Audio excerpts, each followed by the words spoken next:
The world is saved.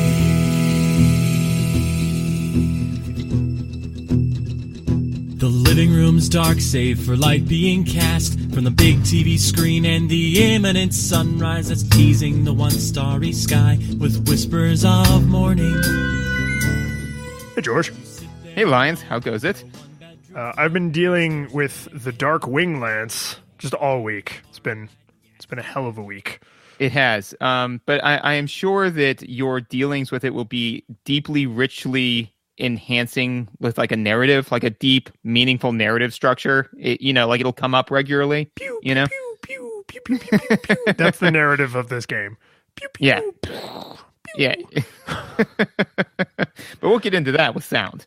But we played MechWarrior. Yes. So I need to, before we do anything else, we have played a series of early games that were like either Atari ports or arcade ports, and they all have kind of the same crappy feel. And I'm not sure that I got your permission on this, but I'm putting that style of game as far out to pasture as is reasonable, because they just all feel like Rampage, right? Because they were meant to be quarter eaters.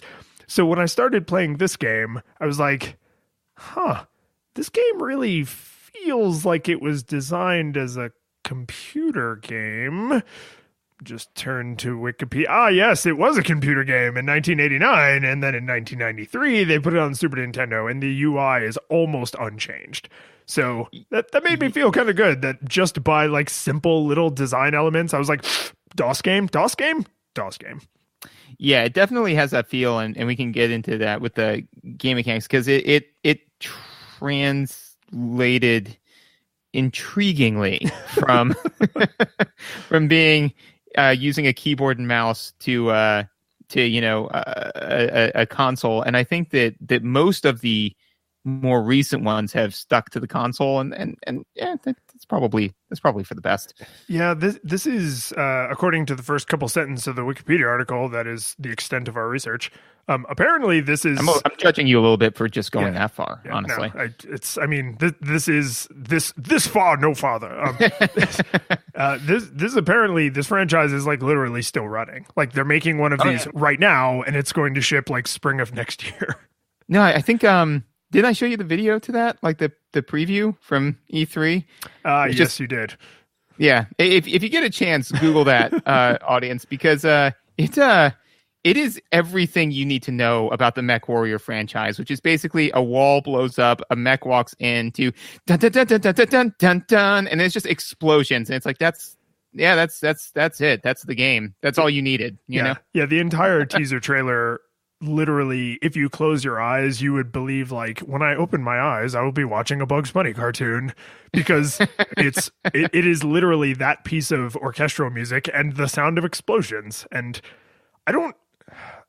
this game has like a really serious story, but I don't think they're going for that. Like, I think it's supposed to be Judge Dreddy, over the top. Like, I don't think anyone is sitting in their writer's room like, why won't they take me seriously? Like, I think they know that this is very like spectacular to the point of being silly, right? It's Pacific Rim, it's Gundam, for God's sake. Yeah. I mean, that's the thing, is I think like when you look at the different, core aesthetics, right? Narrative you ain't coming to this game for the narrative. If you are, then God, what literature do you read that this is rich by comparison? So what are or do you have nostalgia goggles for this? I can't remember. I don't have nostalgia goggles for this particular game. I recommended that we play something from MechWarrior, and we had this game. I played one of the MechWarriors for PC that was actually like true 3D, because this is, I don't know, like faux 3D, where it's it's ray tracing. Right. It's Doom. Yeah, it's Doom. It's Doom 3D. Doom's popular enough that I think that we could just attribute those two things together. But anyways, no, I played one that was like true 3D, and actually I have a fun little nostalgia story, which was, I built my mech out, right? Because, I had to destroy this like moon base or something like that. And I managed to get to the moon base, destroyed all of the other mechs that stood in my way. But by the time I had gotten there, I had both of my arms and one of my legs blown off. So I was just, and the only thing I had weapon equipped on my torso was one small laser. And so I was just holding down the space bar pointed at this base. It's just like, pish, pish. And then my cousin, who was 10 years my senior and had played this game before and knew what he was doing, walked in and just roared at me. And I was like, what? And he's just like, you have one small laser and you're trying to take out a moon base? That would be like me walking up to you with a single wet noodle and going, die, die. Like you're going to be here for hours. And so I had to abandon it. And that was like very warm. And like, I was like, oh, and so I was like, yeah, we should play MechWarrior. This is going to be a fun nostalgic experience. It was not that I've never played this game. No. So I have, which is, this game falls firmly into that, like, where did I play this camp? Although unlike some of the times, I'm almost positive this was a rental because I have that weird, clear mental picture of faded box art in the window of the Blockbuster, right? Mm-hmm. So I may have played this with Brian, but I'm like 95% confident this was a rental. And part of the reason to back that up is because I sat down and I fired it up and I was like, oh yeah, okay, MechWarrior. What do I do? Where do I go? Like, it's bad conveyance. It's bad conveyance. There's just like feelings came back. Like, oh, I remember playing this. Oh, I remember driving my mech, but like what to do and how to behave in this society did not come back at all. So a lot of my experience was just trying to tease that out. Yes. Yeah, no, absolutely. But quick side note, I'm relatively confident that because you don't really watch that much American Dad, but do you remember the older one where there's the vacation goo where? Yes. Yeah. It's a Total Recall joke. Yeah, basically. I'm relatively confident that most of your childhood was constructed in one of those because. Well, yeah, but I mean, you're Mr. Perfect Illusion. Like, is there a difference?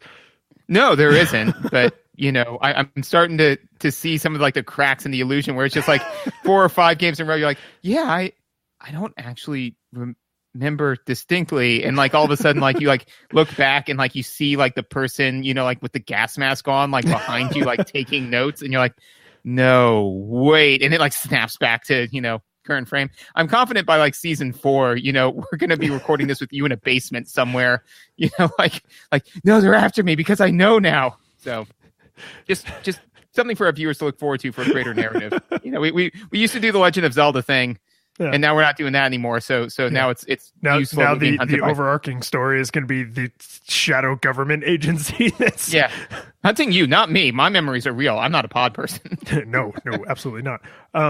So the one other thing I want to mention about this, just because I was spending so much of my playthrough trying to reconstruct what to do and just moving through this goo-induced cloud of feelings, apparently. So I've been really busy at work. October's a busy time of year for me. So when we decided we were going to play this, I was like, oh, okay. And then I kind of looked at my calendar and I was like, right, like the collar, the little collar tug. So I sat down to play it on a day that was not a good day at work, and literally 30 seconds into it, I was like, this game is dumb. And I hope everyone who worked on it is dead or currently in the process of dying because it's terrible. And everyone involved in it should be forgotten and feel bad for all of eternity. And then the next day, like I had a perfectly normal day and I was like, okay, I see what this game's about a little bit. Like this is fine. And then like I had another bad day and I was like, I hate everyone who worked on this game and I definitely want them all to die. And I like that happened a couple of days in a row where I was like, ooh, this is weird. Why is this game like an empty vessel into which I am pouring the quality of my workday? Like it's just a bizarre, like I had to intentionally play it on days that were like not super stressful at work so I could try and give it a fair shake. Well, and I think that's interesting because I think there are games that are that, where they are like kind of like you said, the empty vessel. Because there are definitely some games, like for example, for me, for like Super Mario World, right, where that's always just going to slowly tick up your stamina meter, right? And then there are games like Overwatch, which will always slowly tick down your sanity meter. You know, like it can be eustress, but it's going to be stressful, right? But then there are some games where you're just like, this game is. What do I need to play this game? Only what you bring with you, you know. Like, it is the baggage that you have for that day, which it means it's as long as you know that, then it's like, oh well, if I had a great day, I'm gonna go home, I'm gonna play some MechWarrior. If I had a crappy day, I'm gonna go home and not play some MechWarrior because that's just gonna make it way worse. Which I wasn't thinking about this when I originally jotted this into my notes to share the story with you, but when you think about it, you play like a dude who's like a pseudo-military, pseudo-mercenary, right? He like pilots this mech and murders people for money with it. Like, I wouldn't want that guy to go into work if he was in a crap mood, like, right? Yeah. Like, you would totally want him to like show up and do his job, not show up and be like, well, I needed to destroy the military base, so I also destroyed the surrounding town, even though that town was named Women and Children Only. I figured, you know, just to be safe, like, you don't want that dude going into work if he is in a crap mood. So maybe this is actually like a really fantastic design implementation. Yes. I'm sure that everybody who worked on it were like, how can we make a game that really embodies the mercenary experience? Not, hey, what if we made Gundam, but legally distinct from, so we don't get sued? With that in mind, this leads, I think, nicely into visuals. It's a clean transition. I'm happy with it. Yeah, no, I mean, I'll ship it. I'll let this episode get out there. So visuals, and as normal, we have visuals for the sake of visuals and visuals in service of gameplay. Visuals for the sake of visuals, I was nonplussed, but also not impressed, right? Yeah, they're for this era, they are what you would expect. My problem with the visuals was actually how often the visual language let me down. So when you're because I mean the vast majority of the game is you are in your Mobile Suit Gundam and you are destroying other Mobile Suit Gundams, and that's what you do. That's the game, right? Mm-hmm. So that all happens in that like faux 3D ray tracing, and the Super Nintendo like struggled a little bit to do that with like a high level of fidelity. So when stuff is up pretty close, it actually looks pretty good. When it's out at like medium distance, it looks okay. When it starts to get beyond medium distance, it's just a mass of sad pixels that is indistinguishable from any other mass of sad pixels. And that's where I was kind of like, oh, well, you know, this visually is looking kind of clunky. The visual things that bothered me, like that I took note of, were actually very beautifully rendered and just wrong. So like when you finish a mission, it's the guy in like his, you know, Mobile Suit Gundam suit. I guess you need to wear special pajamas to pilot this thing. And he's holding like a laser rifle. Why is he holding a laser rifle? Like you're not like an infantryman. You are in the friggin' Gundam. Like, why are you doing that? And then when you lose a mission, it shows you the most horrifying face of terror, right? Just like these great staring eyes and this gaping horror-filled mouth. Like it's just like visual, like the artwork is fine, but it's just like, why? I didn't die. Like, why do I look this horrified? I didn't win with that laser rifle. Why do I have this laser rifle? Yeah, no, definitely both of those were like odd choices. And again, like just think of the things that you know, as I said, like added to my confusion, right? Was like little things like that kind of build a background of discordance. I felt like, and we'll touch on this more during gameplay, which is but as we've talked about before, is that sometimes there's a keystone, right? That, you know, if it's lifted out or if there's a problem with it, the entire thing's come down. And I think that the thing that we continually will circle around with this is pacing, right? You know, this game has just up and down garbage pacing, and we can talk about that more in mechanics. But the problem is that there's a tremendous amount of information that's provided to you via your basically your HUD, which actually, and a HUD is, I think, a good choice for this game because it is a literal, like, you're in the cockpit. It makes sense to have an actual it's literally the instrument panel that's in front of you. Right. Perfect. That's fine. Ship it. Love everything about it. But the problem is that you get dropped into this planet and immediately start to get wrecked by like other mechs. So you're just immediately like turning around and just like hammering whatever button makes things die. And so like I'm sure that had like a bunch of really cool, interesting information on it, that would really help me like get into like being the MechWarrior. But I never got to see any of it because I was so busy firing pixels at other pixels. Because as you mentioned, is that like as things get further and further away, they get poorer and more poorly rendered, which is again entirely understandable for the hardware. But if that is the case, then they should have built the game for more in close quarters combat, right? But if one of those mechs is up in your grill enough to see how pretty the artwork is, then you have screwed up, sir, because he is correcting your business. So good save. So thank you. I realized on one of my good days playing this that I basically played this game through the HUD, and the mass of stuff on like through my windshield was secondary. So if you use the radar effectively, you could actually have the entire part of the screen with the glass, like where you're looking out through the front of the mech, basically blacked out and still be victorious, generally speaking. Homing missiles, especially. Yes, especially with those. Because when you are close enough to an enemy that the guns you have equipped can hit them, you get a nice little green reticle around them. And if you're using homing missiles, the one true weapon, then you don't even have to be a very good shot because, I mean, it's got homing right in the name. So right. If you know vaguely which direction they're in, which this little satellite radar thing will give you, and then you know more precisely where they are because of the little reticle, like, oh, they're actually close enough for me to shoot them, you can kind of ignore everything else. And I found the more I played it and the more I was starting to like kind of get into it, the more I was just relying on those gauges of information and not what my eyes were actually showing me. And I definitely agree with you. I think that the HUD is basically kind of all that you need.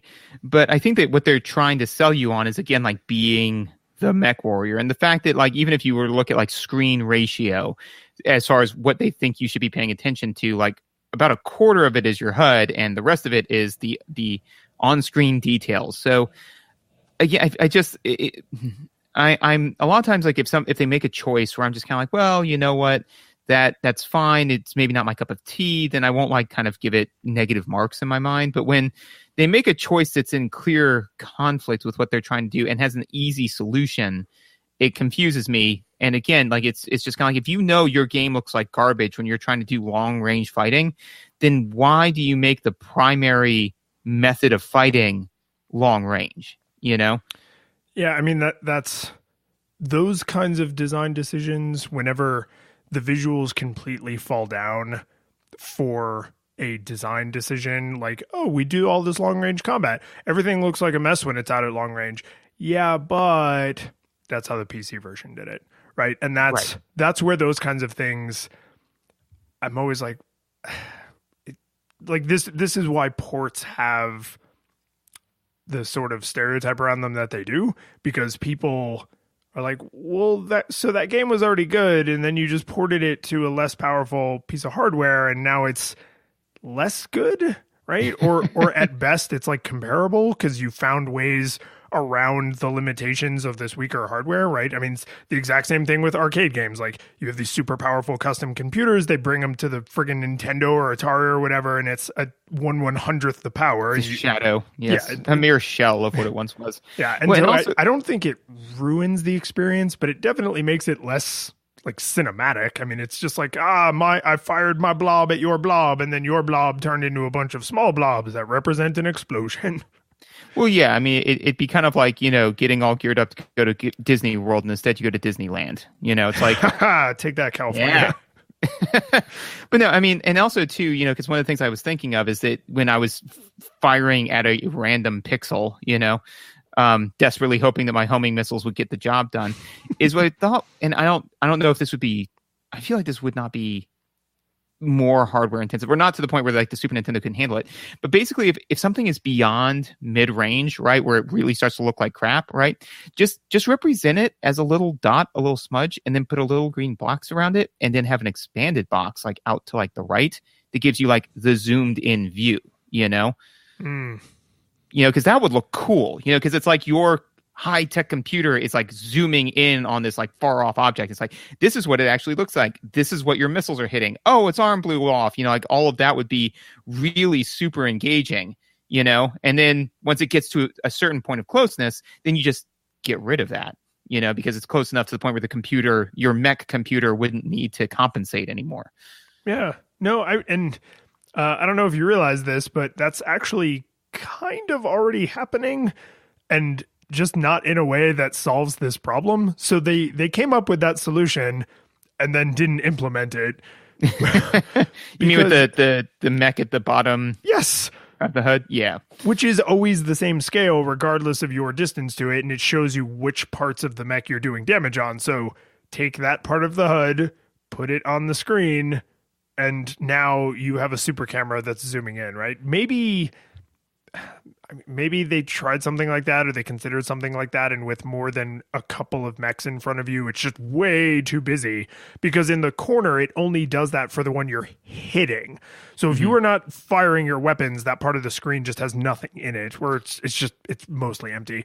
So if you had the camera version of that visual, it would be displayed all the time as long as they were in your field of vision and at, between distance A and distance B. So maybe processing power, or just maybe too much visual clutter, but they kind of agree with you. Like, what if we just showed it full resolution all the time? Right. And that's the thing, though, is that then the issue then comes back to the keystone pacing, right? Which is that because everything's so frantic, like on the screen, I saw that and I was just kind of like, oh yeah, that's kind of neat, but it's not like it doesn't pop. It's not eye catching, So like I just kind of saw that and I was like, oh yeah, that's the mech that I'm damaging. But then I would focus back onto the screen again, because because of the way they're represented. Now again, if the HUD was like half of the screen, or better yet, if like even if they wanted to represent on the HUD, which is totally legit, if they moved that part like to the bottom right and then made it like a quarter of the screen, like bigger, saying like this is what you're looking at, then I would know. So the developers should be leveraging the screen with how much you should be paying attention to it, to like harken back, for example, to Oregon Trail, where like 3/4 of the screen is your HUD, because that's what you should be paying attention to. 1/4 of the screen is the crappy little animation of the ox pulling a cart, which is just there for flavor, right? So it seems like they were like, well, the HUD is going to be the crucial thing that you absolutely need to be looking at. And then they said, but let's make 3/4 of the screen something that's not that. And then let's also set the pacing up to 11. So that way you can't glance, like the time it takes you to glance at your HUD and glance back up, you kind of lost a whole lot. Let's do all of that. And let's just throw all that together. And it's like, ooh, no, then that's going to work out well. Another side note, this is just kind of a pet peeve of mine. I don't know when I've like honed in on it, but now every time I see it, I'm just kind of like, this is not great. And also it's what was it? Not developing for disability, right? Which is, dude, firing and or getting hit by lasers is seizure inducing. It just, the whole screen flashes white. I don't feel like it adds anything. I think it would be better to have the screen rumble, Yeah, that's way more computationally intensive. Yeah, I agree with you that the flashing is jarring, but I don't think it flashes so fast or for so long that it's uncomfortable. And I don't mean, because there is actually a measurable amount of flashes that is considered a risk for someone who has propensity for seizures. And I know it's nowhere close to that, because that is way faster than you think it is. But I mean, like, even if you don't have that kind of health consideration, flashing lights are still annoying. but I just don't feel like, even when I was getting wrecked and I'm just surrounded by dudes laser in my face, I didn't feel like it flashed that fast. And because you lose life so fast, if you're seeing a lot of flashing, you're not going to see it for long because you're about to die. So, I mean, I agree with you that it's not my favorite way to convey that kind of information, to just literally flash the entire television screen solid white, but it didn't bother me so much as I just don't like it. It's just like, yeah, okay. It's like, you know what it is? It's like 90s action cartoons where Batman would punch the Joker, but they can't actually show his fist loosening his teeth. So like 3 frames before it makes contact, the whole screen flashes white. And then when it comes back from the flash, he's like, the Joker's like getting knocked to the ground already. Just way worse. It's way worse. It makes everything look hyper violent. Oh yeah. No, it looks like literally he hit the Joker so hard that like his, retina's detached, like, yes, it's just, I mean, we've both done some martial arts, man. I think we've both been popped hard enough to where you see that white flash. So it feels like every time he hits him, he's hitting him that hard. It's like, I've been hit a number of times, but only a handful of times have I seen that white flash. And that's when I got laid out. Yeah. And I like to believe that the Batman does not do things in half measures, and he is actually going for that level of damage every time. But do I want to, sit in front of a game for several hours and see all of that flashing? Maybe not. Maybe you know what it is? It's we need to get good, because if you're seeing any flashing, it means you done screwed up. If you're seeing any flashing, you've screwed up. Name of your sex tape. So, anyways. Not sure if that's going to stay in the episode, but no, that's totally staying. And us debating whether or not we're going to leave that in. This is all just going out live to tape. Excellent, love it, love everything about it. No, I think that the white flashing is or the screen flashing, that is my walking sound effect. Yeah, no, like, that checks out. It is annoying enough to deserve that title. Yeah, where it's just kind of like every time I see it, I'm like, what? I don't like this. I mean, like, and I'm sure there are a lot of like. There to me, there are just so many different workarounds, including just none workarounds. Just give it a sound, like I'd rather that than like being accosted by that. Yeah. Or because you have a HUD, and because when you take damage, your mech on the HUD already flashes like a red yellow. There you go. There's your flashing, but it's not the whole screen. It's just the arm or the leg or the torso, whatever part's taking damage. I will say, because we're crapping pretty hard on the visuals here. I did actually really like that the different planets had like dramatically different appearances, although there doesn't seem to be any significant mechanical differences. So it's just like, oh, this planet looks different. But honestly, like from a visuals standpoint, like because you spend all of your time in combat, it's kind of nice to have this like, oh, now I'm on ice planet Hoth. Now I'm on Tatooine. Now it's like very clear, now I'm on Waterworld with Kevin Costner. Like it's just really obvious when you're in a specific planet. And I assume after playing for a while, you probably start to just kind of internalize this. Like, oh, that's the ice planet. That's the desert planet. That's the water planet. And I agree with you. I really did like those visuals. I would have liked them more, again, Keystone pacing, if I got to see more of them at a shot.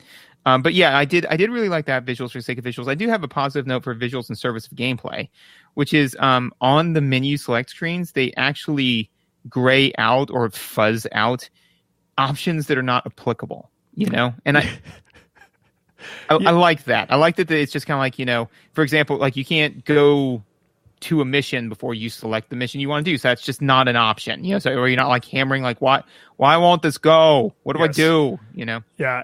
And I agree with you that is a good way to convey that information. Like this button is disabled, right? You literally cannot press this button, right? It's not that you can press it and nothing happens. It's that you literally cannot press it.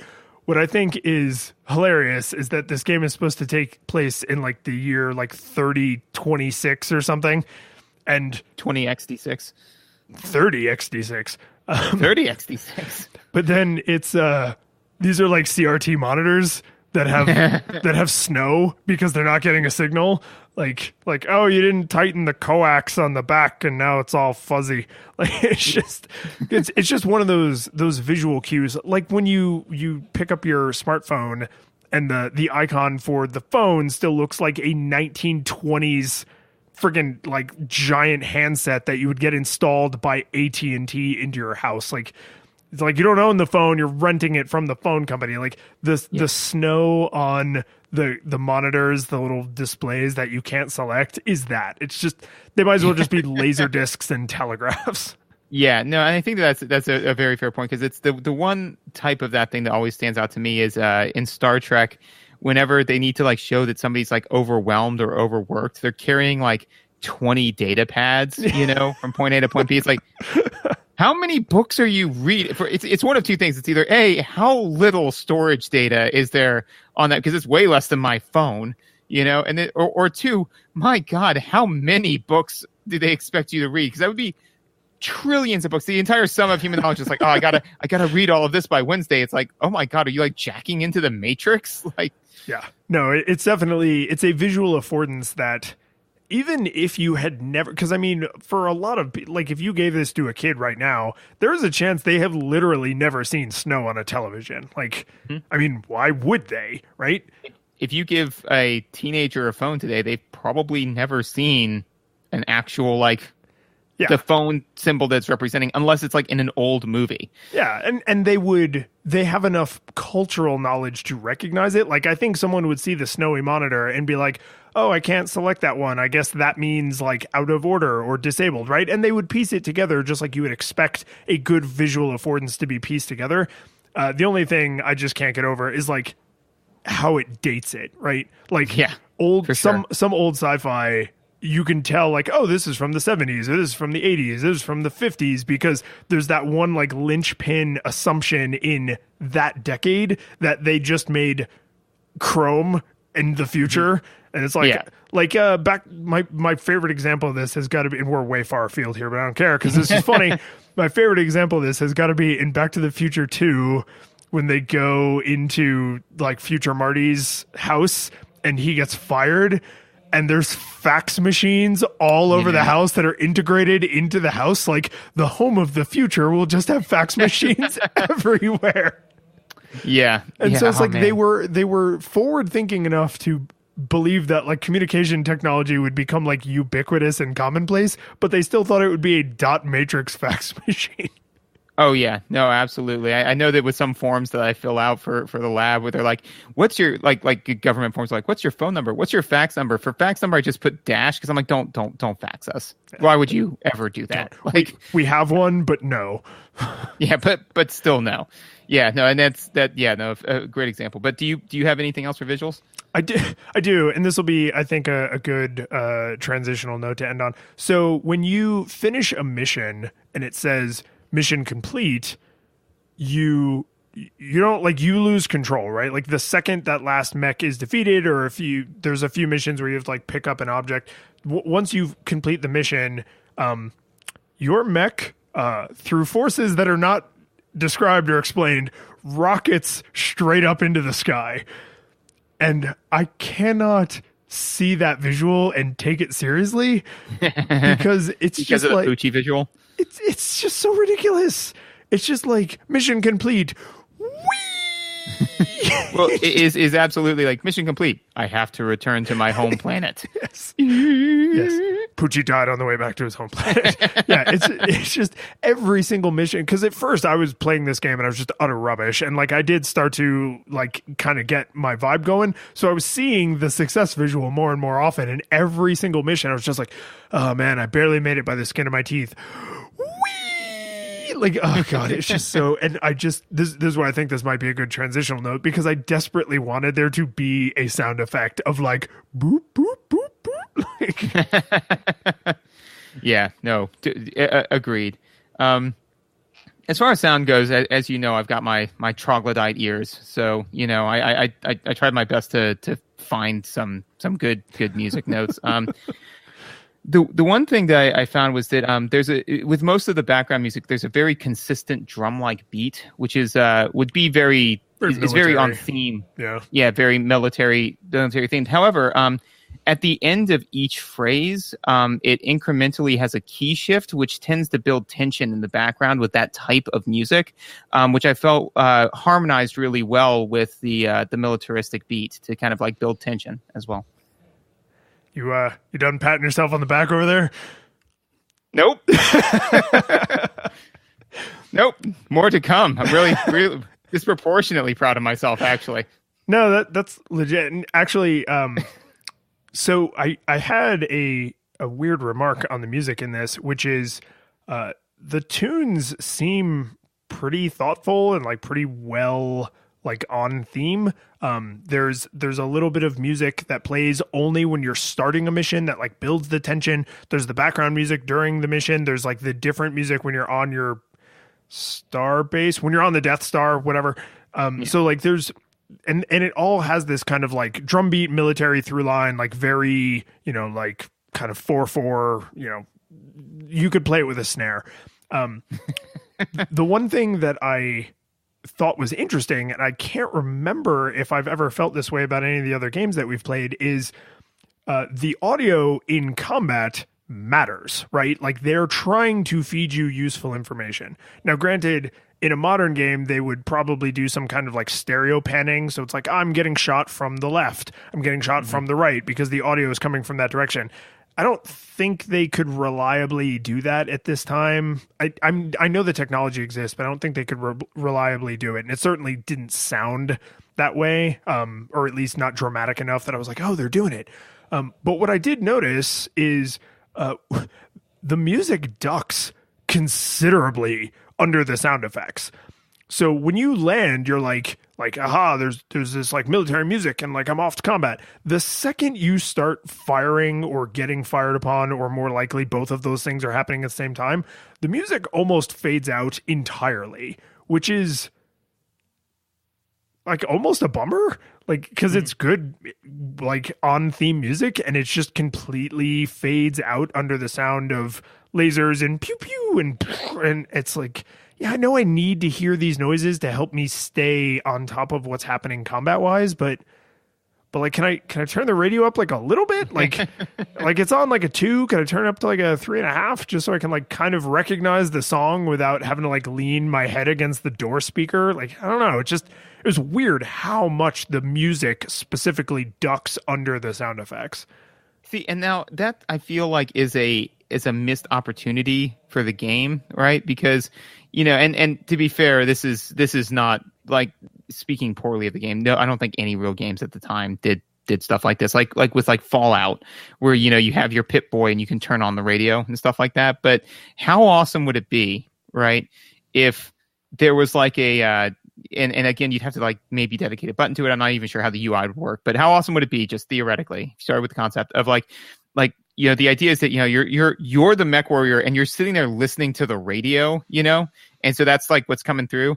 And so the idea is that like as like things are like hitting you and whatnot, like that's louder than the radio.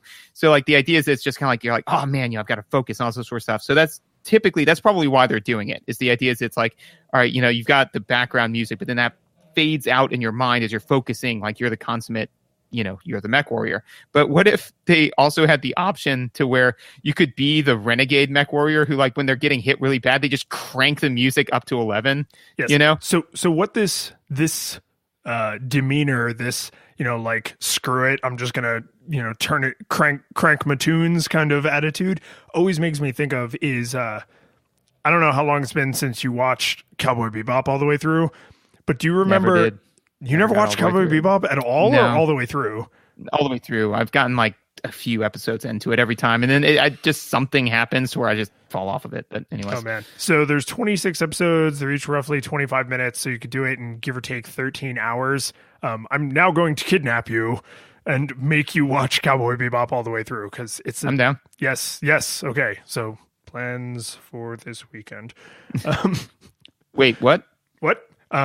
Okay, so there's an episode of Cowboy Bebop that you would have known about if you were a good person, called Heavy Metal Queen, and it's like one of those ridiculous like truckers in space, like as if trucking would be done exactly the same way when we have space travel as it's done on a planet, as it's done on fax machines. Yes, exactly, right. More of that, like, but this is done on purpose. It's silly for the sake of silly, like, oh, they're just like truckers we know. But there's a part of the episode where this cargo has leaked out of this truck, and it's all these like kind of like pill looking containers, and they're all unbelievably explosive. And so they're in space, so they're just like floating around inside of this area that they're in. And Faye is like, oh, I need to use the little clamp arms, but I have to be really careful because if I puncture one of them, everyone will die.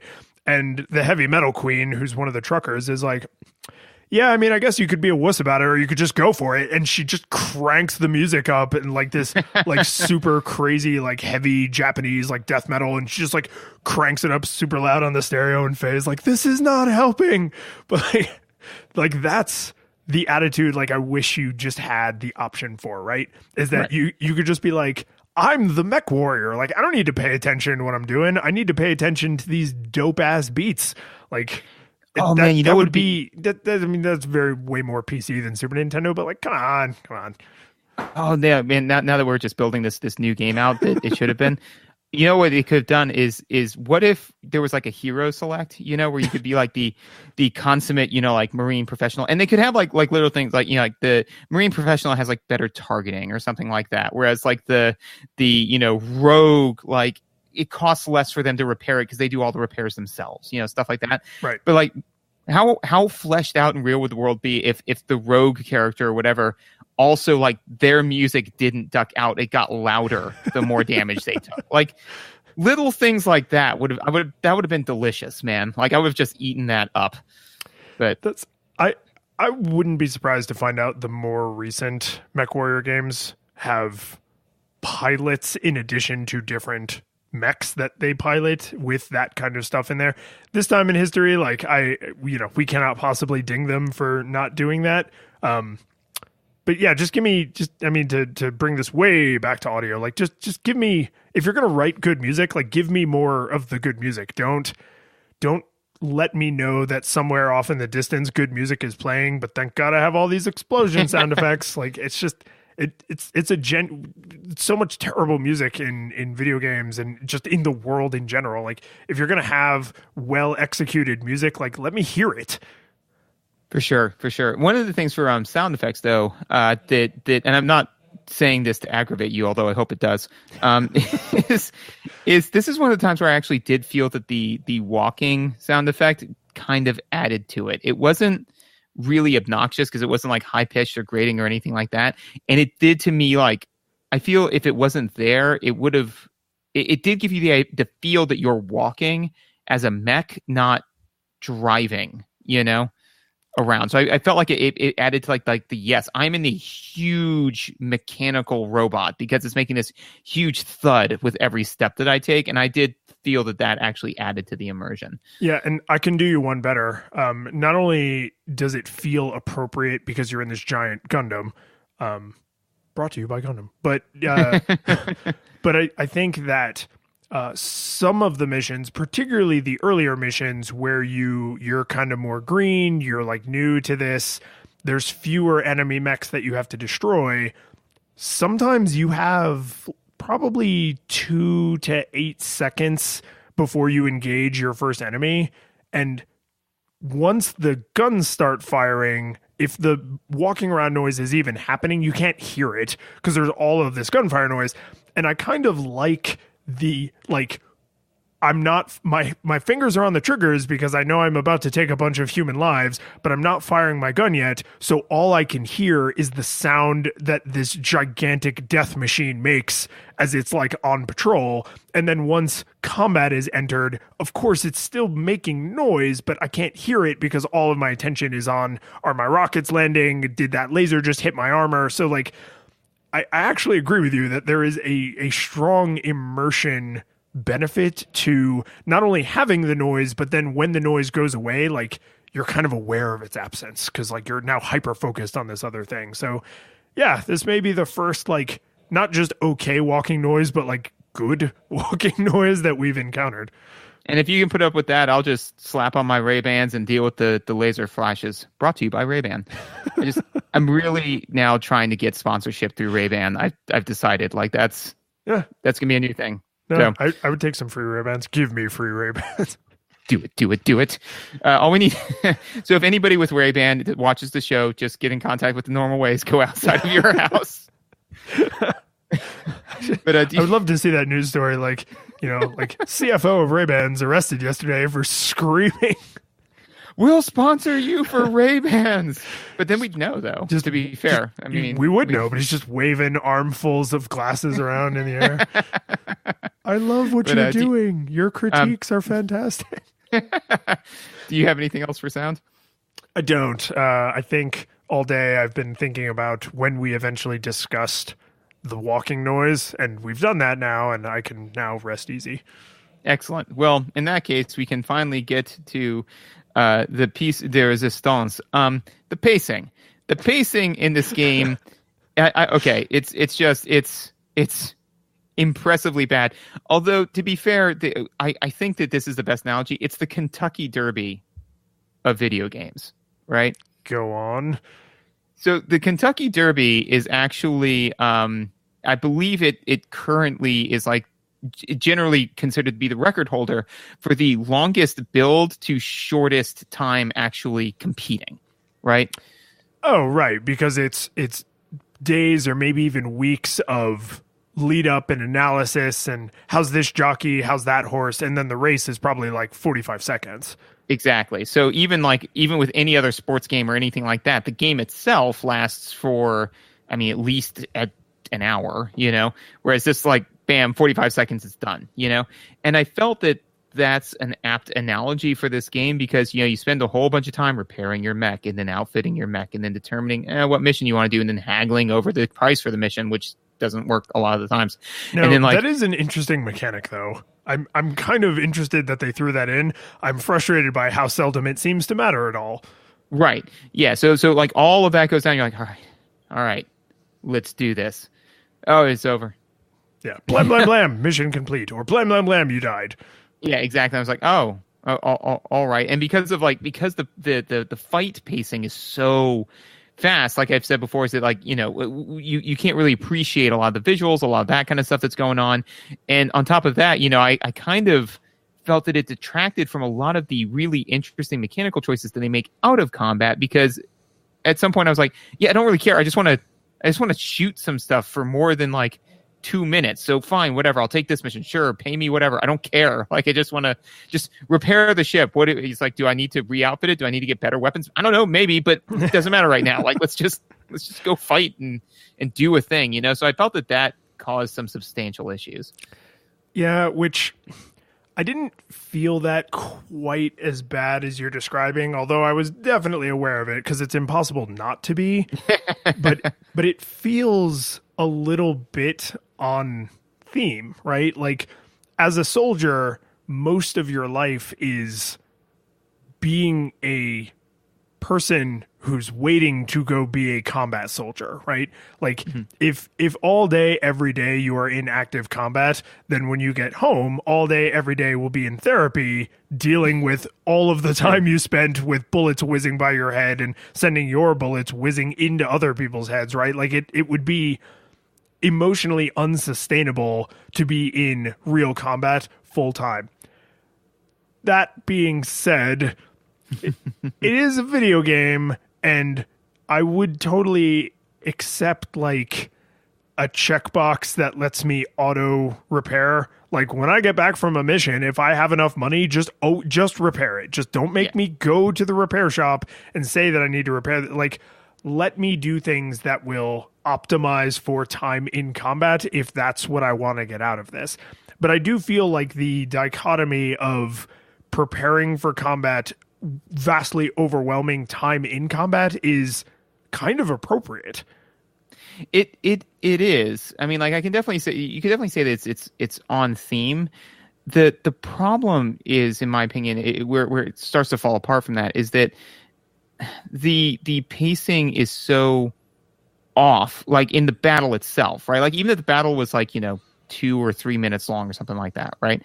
But it wasn't the whole time like, oh God, and like just like blow up the mech, whatever, right? Then I could deal with the depth out of combat, because we're really the other note that I have here, which leads in nicely, which is like all of these options and mechanical nuance just make me wonder why I should give a damn, because the issue is, it's like, okay, well, how much does your mech weigh? Because that can change how fast it moves. What's your weapons output? Because that can change, like what range you can commit to combat, right? Lasers, like those have infinite ammo, but then the missiles, they have limited ammo. So you may want to switch between those two. Heat sinks, like, oh, well, lasers build heat though. So you may want to build, and all of that's great, except for the fact that then none of it seemed to really matter, because it's like, oh well, you weighed down your mech with armor. It's like, great, I don't really need to move anyways. I'm just gonna sit here and shoot at people. It's like, oh well, your lasers are over. I'm never using lasers. I'm just gonna use the homing missiles. So just load me up with those, I guess. All of those mechanics feel like they are thematically appropriate, that they're like, oh, you need to be aware of this and you need to be aware of that. The problem is, in the actual gameplay, they didn't execute to a variety of missions, because you can have, once you acquire enough money, you can have more than one mech at a time, which presumably, like, this is my heavy fighter mech, this is my like light and spry, nimble mech, right? And if there were different mission types, which it acts like there are, but there aren't. They're just all combat. But if there was a mission type which was like, you have to get from point A to point B, or you have to safely like an escort mission, or you escort a convoy. Yeah, you whatever. Like you're a guard. You're not looking for combat. You're trying to avoid it, right? So, or like you have to destroy. You just have to destroy a target. So engaging with mechs is ancillary. Like right. You don't get penalized for it, but there's no reason to. Like that would be a reason to have like, well, I need a super fast mech because I don't need to deal with these guys at all. I'm just going to run in, blow this thing up, and then boop, boop, boop, boop, Yeah, and because every single map is about the same size, right? They're laid out very differently in terms of like how much water is there, and water is the only terrain that seems to have a mechanical difference, because like you sink down into the water and you move slower. So like if there's a lot of water, if you're on, Moana's planet or whatever, and like you have to deal with that, then that's one thing. But generally speaking, you can more or less stand damn near perfectly still, because they will come to you and then you can shoot their faces off, right? So having a light and spry mech with low armor and that is super fast, you would never do that. There's absolutely no reason to do that. You always end up falling in this kind of middle area where you're like, well, I want like medium to high armor. I want as many, homing missiles as I can carry, and everything else I do not care about even in the slightest. Like, right. I actually, to get money, which I want to talk about the money in a second, but to get money to buy more missiles, I actually got rid of my jump jets completely. Because I was like, oh, once you have homing missiles, there is literally zero reason to fly ever. Like it serves no function unless you have a weapon that can only shoot straight in front of you, which homing missiles are homing missiles, so they home. Did you know how to make it so you don't shoot straight in front of you? Yes, but with the homing missiles, it doesn't matter. Although it did take me a while to figure that out.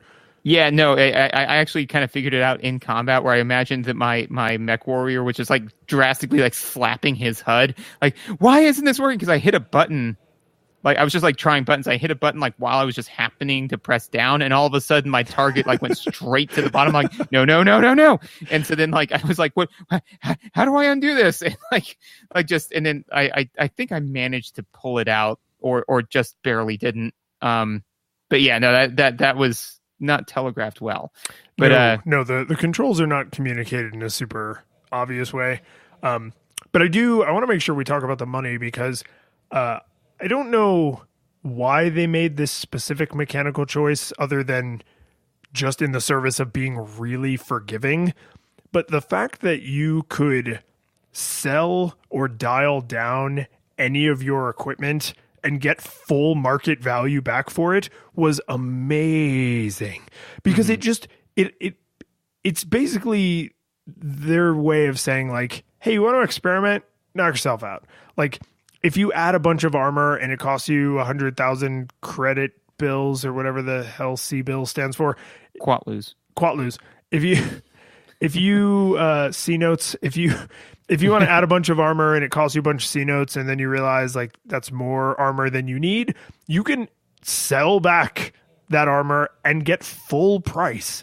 So like you could just dial the stat. It almost makes money a pointless third good because you can just dial the stats of your mech up and down willy-nilly as long as you have this like mana pool of money. Right. And at first I was like, oh, this is so weird.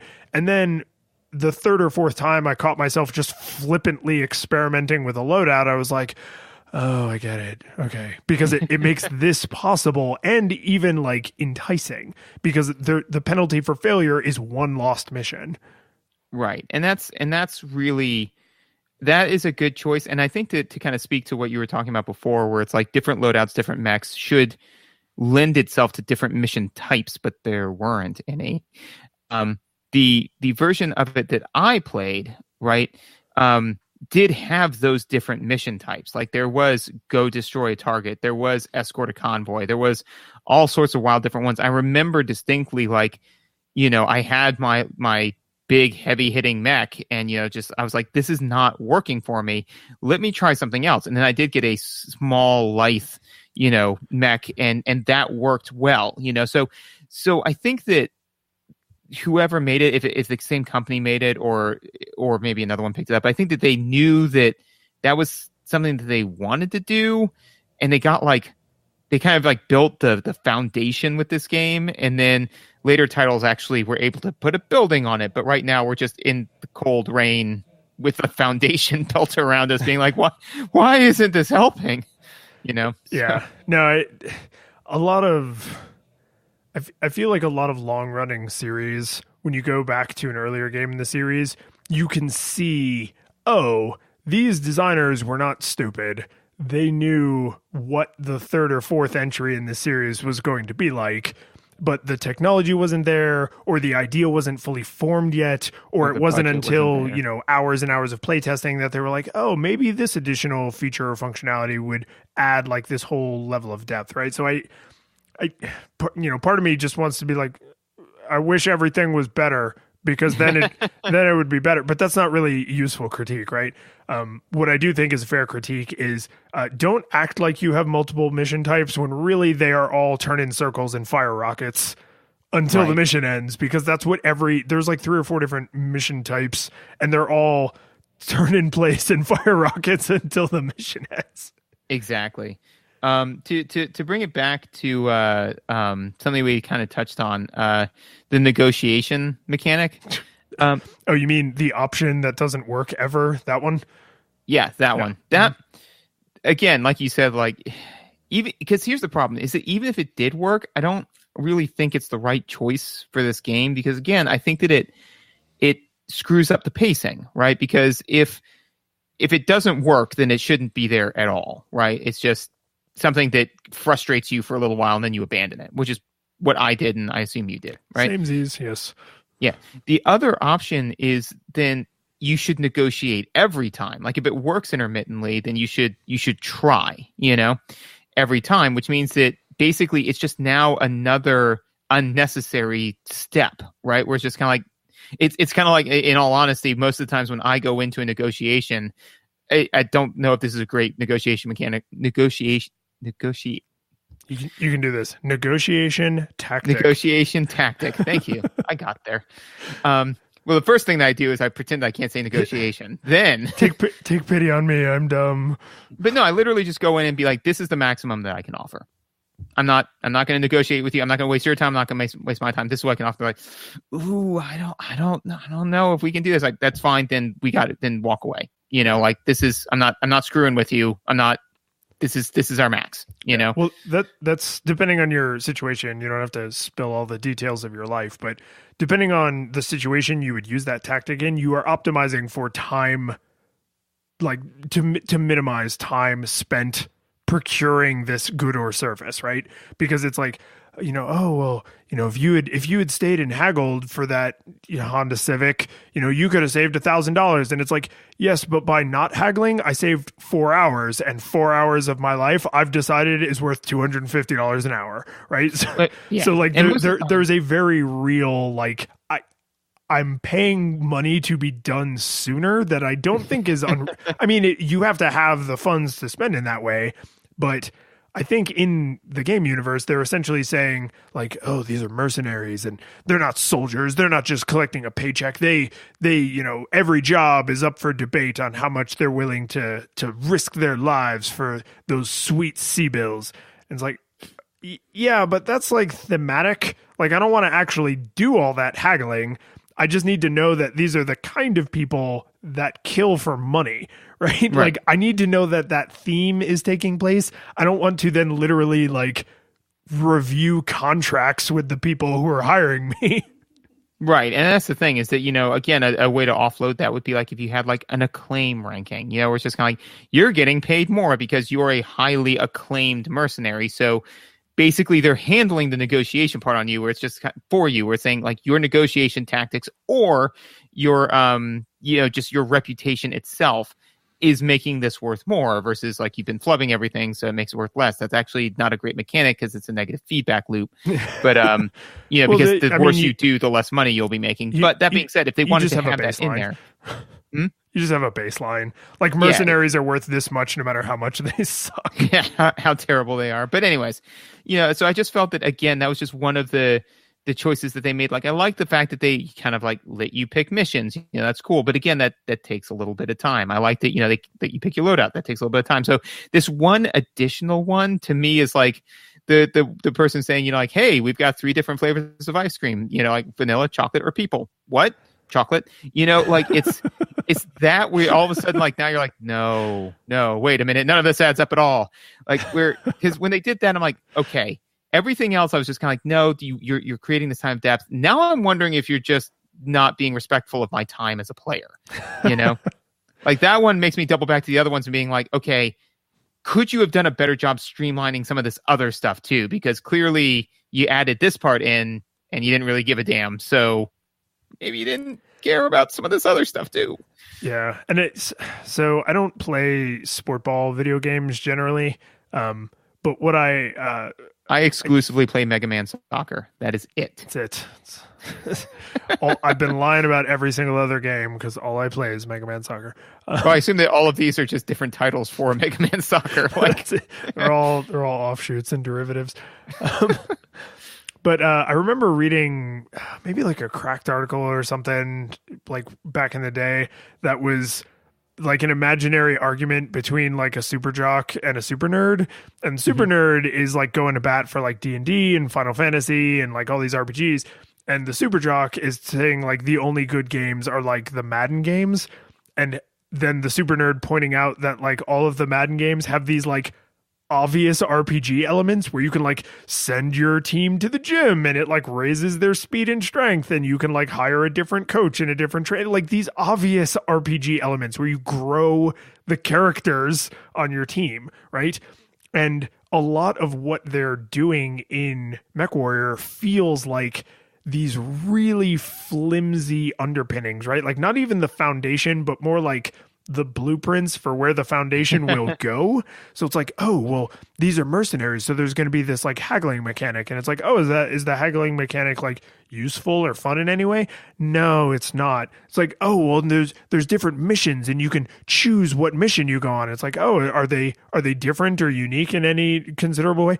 No, they're really not. And it's like, so there's basically just a bunch of confirmation. Like instead of pressing A to start the mission, I have to press A 6 times to start the mission, but those 5 additional A presses don't change anything.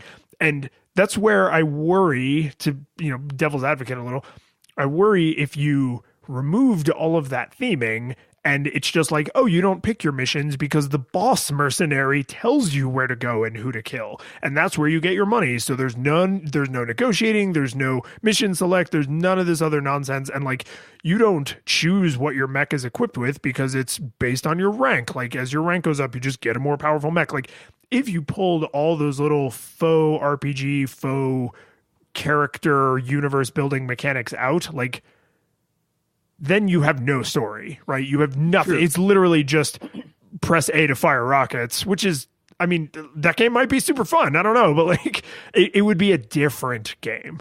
For sure, it would be. I think that the biggest, I'm not sure that that you should pull out all of that, right?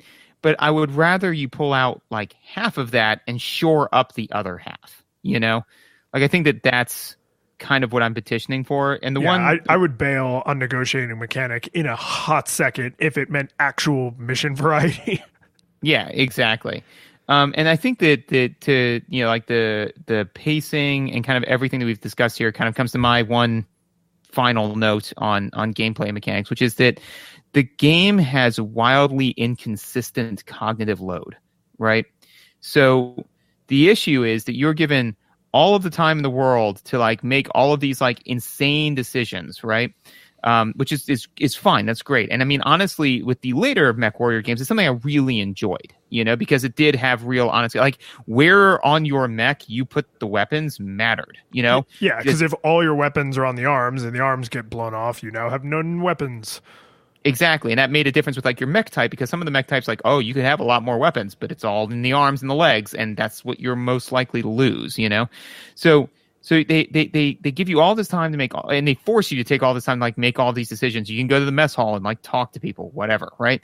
And then all of a sudden, like, so that cognitive load is pretty low, and then it spikes dramatically when you're actually in a mission where you've got to like theoretically cycle through your weapons, maybe hit the jump jets, walk around, figure out where the bad guys are, target them, all of that other sort of stuff. Like, again, if you're not just using homing missiles, you know, like if you're theoretically using the complete broad spectrum of what the game offers, right? You know, you're cycling through your weapons, you're picking what weapon is the most appropriate, all this sort of stuff. So all of a sudden, like, you know, you're used to like this game where it's like, okay, I'm allowed to like kind of slowly kind of take my time, and oh god, and then it just spike, and it just rockets straight back down into like this slow. So that's what makes the pacing feels weird, and it's what makes it kind of feel like a jumbled mess, in my opinion. It's just because like all of a sudden you're being taken from like 5 processes per minute to 50, and then back down to 5 after a minute, you know, and that's jarring. For a great counterexample to that, right, is like, let's take Fallout, right? Fallout 3 and Fallout 4, right? The VATS How did the perks work in those again? I'm just kidding. Keep going. Well, if you remember correctly, you get 1 for every level, and you can count at least 5 on your back. Anyways, or at least those were my perks. But so the VAT system is a great way to combat that, right? Because if you want like a higher cognitive load, you can just blaze through the game and then never use the VAT system. If you want a lower cognitive load, use the VAT system. It allows you to slow down and take your time, right? But the fact that they basically, during one section of the game, pin what you're expecting the cognitive load to be at A, and then quintuple it, and then drop it back down to that same level in like a minute, that's very jarring for the player. It is, and I think I agree with you, but I want to tease this apart just a little bit more, because I think this is what you're getting at, but I'm going to go through a verification step now where we continue the discussion, and then people download and listen to our discussion. What can we call this? A cast pod. Yes, ship it. So I think, again, this is a little bit of an almost intentional theming choice where it's like, that's what life would be like, right? You're sitting around, thumb firmly implanted in your rectum, and then the fire alarm goes off and you jump in your mech, you go take some human lives, you collect a paycheck, and then you go back to thumb and rectum in holy matrimony, right? Like, you would have these huge protracted parts of your life that seemed utterly dull and boring, punctuated with terrifying moments of murder, right? Mm-hmm. So that is very on theme, but I think this is a problem video games struggle with, and modern video games have gone way too far in the other direction. Like, take a video game like any of the Batman games, okay? I want to spend basically none of my real life training to become Batman. But if I play a Batman video game, I would like to feel like Batman, right? Mm-hmm. And in older Batman games, like the platform, the older platformer ones, like from this era, you have to like run and jump and climb trees, and your ability to Batman out is largely tied to how fast you can thumbs all over your Super Nintendo controller, right? In the newer Batman games, it is just press X to murder people. And like you just press X and he's doing backflips and batarangs and jumping all over the place and doing all this crazy stuff. And like that to me is way too far in the other direction. And it's like, because at that point you're just watching a Batman cartoon. It's like, I can already watch the Batman animated series that had that amazing voice actor do. Like, that's already a thing I can do. So there's a sweet spot in between. I don't want to live the actual life of a mech warrior where every day is just a boring slog until the mech warrior alarm goes off. Like, that's too close to real. But I also don't want the game to just be the second I put the cartridge in my Super Nintendo before I even hit the power switch. I'm already in combat, and it's this like super, you know what I mean? Like right when you enter in your name as Thrill House, like all of a sudden it just blasts you away. Yes, yeah. I don't know how close to either of those extremes the virtue is. Like it's definitely not right in the middle. I think it's a closer to the action side though. Like, give me a little bit more of the exciting part of this person's life. Like, when I open a book about Harry Potter, I need to know a little bit about the boring parts of his life, and I want to know a lot about the magical parts, right? Even though the boring parts make up way more of the volume of his life, please spend most of your words on the page on the magical parts. This, I feel like, is the same thing. Like, yeah, okay, MechWarrior, you're in the mess hall, you're asking people about where there's jobs, but spend a little more time on the job. Well, and I think that I think that you're right. I think that MechWarrior is a very realistic depiction of, I mean, having never been a soldier myself, but like of that type of like mercenary kind of like lifestyle. But that being said, that we've said that it's consistent theming it to real life. However, the game itself is not consistently themed to real life, right? So I think that's where that kind of breaks down, is that the game isn't about, like, for example, to just juxtapose a game that does this well, Spec Ops: The Line, right? Okay. All right. Right, because that game, right, it has slippy like targeting, right? Like it has like all these things that kind of make it kind of more gritty and kind of feel weird and a little bit off, right? And then they tie that back to the theme of the mission, which is PTSD, right? This game doesn't ever do that. It doesn't ever, like, if they said, like, hey, feeling a little jarred and like out of control, right? Like that's like if the narrative of the game was about like the fact that you're going to go destroy this like horrible corporation, but you yourself become like this, the quest for vengeance destroys you as a person because of like how much strain it puts you under, then forcing the character through that similar narrative, I'd be on board with. But the whole theme of it is you are a fantastical mech warrior, So I, the player, shouldn't, I think that in that case, you would definitely, if that's the theme, is, like you're basically Tony Stark, but bigger, but constantly in the Hulkbuster armor, right? then it should be closer on that like action side where, it should feel seamless, not feel like this horrible burden that you're carrying, unless again they wanted to theme that out, in which case I would honestly be very interested in that game, but I'd love to see that that box art with the Nintendo seal of approval where it's like MechWarrior : that horrible burden you're bearing. That, and there's the name of the episode right there. MechWarrior : that horrible burden you're bearing. So okay, so let's do the wrap. So for you, how did this hold up? This is nostalgia goggles required. Like big old Ray-Ban nostalgia goggles, big old Ray-Ban exclusive nostalgia goggles. No, I mean, like, honestly, did it hold up? No. Did the series hold up? Absolutely. Like what they've done with this foundation is very good, fun, interesting.